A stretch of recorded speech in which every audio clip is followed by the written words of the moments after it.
ఈ నెల 26 నుంచి 28 వరకు మలేషియాలో జరగబోయేటటువంటి ఆసియన్ సదస్సుకైతే నరేంద్ర మోదీ గారు అయితే వెళ్లడం లేదు. ఆయనకి షెడ్యూల్ వల్ల అక్కడికి వెళ్ళడానికి కుదరడం లేదు.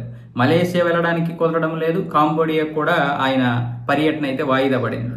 దీనివల్ల మలేషియా రాబోతున్నటువంటి ట్రంప్తో భేటీ లేనట్లే. వీళ్ళిద్దరూ కూడా ద్వైపాక్షిక భేటీ జరగడానికి మలేషియా అయితే వేదిక కానుందని అందరూ అనుకున్నారు. అంతర్జాతీయ న్యూస్ కూడా ఇదే విషయాన్ని చెప్పింది. గత 2 నెలల నుంచి చెబుతూనే ఉంది. ఆసియన్ సదస్సులో మోదీ ట్రంప్ ఇద్దరు కూడా భేటీ కాబోతున్నారు. అలాగే సుంకాల గురించి మిగతా వాటి గురించి మాట్లాడే అవకాశాలు కూడా ఉన్నాయి, చర్చలు జరిపే అవకాశాలు ఉన్నాయి అనుకున్నారు. కానీ ఇప్పుడు ఆయన షెడ్యూల్ ప్రకారం మలేషియా వెళ్లడం లేదు కాబట్టి ఇద్దరి భేటీ లేనట్లే.